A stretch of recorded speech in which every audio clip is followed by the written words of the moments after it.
ഒരു ഇന്റർനാഷണൽ അപ്ഡേറ്റിലേക്കാണ്. ഫ്രാൻസിൽ വൻ പ്രതിഷേധം. പുതിയ പ്രധാനമന്ത്രിയായി സെബാസ്റ്റ്യൻ ലെക്കോനോ ഇന്ന് ചുമതല ഏറ്റെടുക്കാനിരിക്കുകയാണ്. പ്രതിഷേധം ബ്ലോക്ക് എവ്രിതിങ് ഇടത് കൂട്ടായ്മയുടെ പ്രതിഷേധത്തിന് പിന്നാലെ ബോർഡോയിലും ടുലൌസിലും ഗതാഗതം തടസ്സപ്പെട്ടു. പ്രതിഷേധക്കാർ പോലീസുമായി ഏറ്റുമുട്ടി.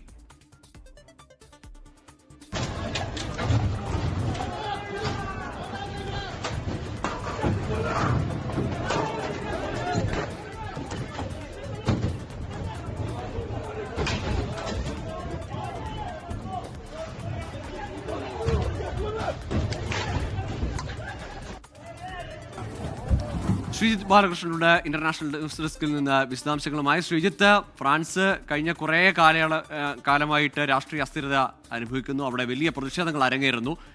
ഒരു കൊല്ലത്തിനിടയിൽ 2 പ്രധാനമന്ത്രിമാർ സ്ഥാനം കഴിഞ്ഞു. മൂന്നാമതൊരാൾ ഇപ്പോൾ പ്രതിഷ്ഠിക്കാൻ ശ്രമിക്കുമ്പോൾ അവിടെയും പ്രതിഷേധം. എന്താണ് അവിടുത്തെ സാഹചര്യം? ഈ കഴിഞ്ഞ ദിവസങ്ങളിൽ നേപ്പാളിലൊക്കെ കണ്ടതിന് സമാനമായി തെരുവിലേക്ക് പ്രതിഷേധം മാറുന്നുണ്ടല്ലോ, പാർലമെന്റിന് പുറത്തേക്ക്. തീർച്ചയായും ഗോകുൽ, ലോകമെമ്പാടും ഒരുപക്ഷെ സർക്കാരുകൾക്കെതിരായ പ്രതിഷേധം തെരുവിലേക്ക് വരുന്നൊരു സാഹചര്യമാണ് ഇപ്പോൾ ഫ്രാൻസിലും കാണുന്നത്.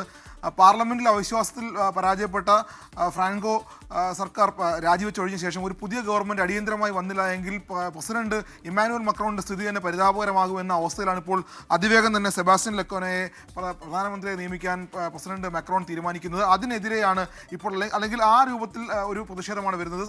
രാജ്യത്തെ സാമ്പത്തിക പ്രതിസന്ധി പരിഹരിക്കാൻ സർക്കാരിന് കഴിയുന്നില്ല. ആ വിഷയം ഉയർത്തിക്കൊണ്ടാണ് ഇടതുപക്ഷ കൂട്ടായ്മയുടെ നേതൃത്വത്തിൽ വലിയ പ്രതിഷേധം. എല്ലാം തടയുക, എല്ലാത്തിനെയും തടസ്സപ്പെടുത്തുക എന്ന ഉദ്ദേശത്തോട് എന്നൊരു പേരിലാണ്, ബ്ലോക്ക് എവരിത്തിങ് എന്നാണ് അവരുടെ ആ കൂട്ടായ്മയുടെ പേര് തന്നെ. അതായത് വരാൻ പോകുന്ന സർക്കാരിനോടും അവർക്ക് പ്രതിഷേധമുണ്ട്. അങ്ങനെ ബ്ലോക്ക് എവരിത്തിങ് എന്ന പേരിൽ ഒരു ഇടതുപക്ഷ കൂട്ടായ്മ നടത്തുന്ന പ്രതിഷേധമാണ് ഇപ്പോൾ നമ്മൾ കാണുന്നത്. നമുക്കറിയാം, നമ്മൾ കഴിഞ്ഞ ദിവസങ്ങളിലൊക്കെ ചർച്ച ചെയ്തതാണ് ഫ്രാൻസിലെ വലിയ സാമ്പത്തിക പ്രതിസന്ധി. ഫ്രാൻസ് നേരിട്ടുകൊണ്ടിരിക്കുന്ന വലിയ സാമ്പത്തിക പ്രതിസന്ധി. 114% GDP തന്നെ കടത്തിന്മേൽ കടന്നമായി നിൽക്കുന്ന ഒരു രാജ്യമാണ് ഫ്രാൻസ്. അതുമാത്രമല്ല, ഏതാണ്ട് 33 ദശലക്ഷം യൂറോളം കടത്തിലാണ് ഇപ്പോൾ ഫ്രാൻസ് പോയിക്കൊണ്ടിരിക്കുന്നത്.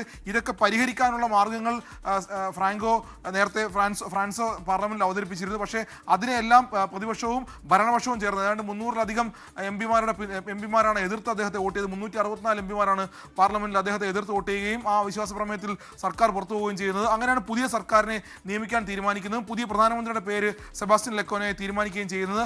അതിനെതിരെ വലിയ പ്രതിഷേധമാണ് ഇപ്പോൾ ഫ്രാൻസിൽ നടക്കുന്നത്.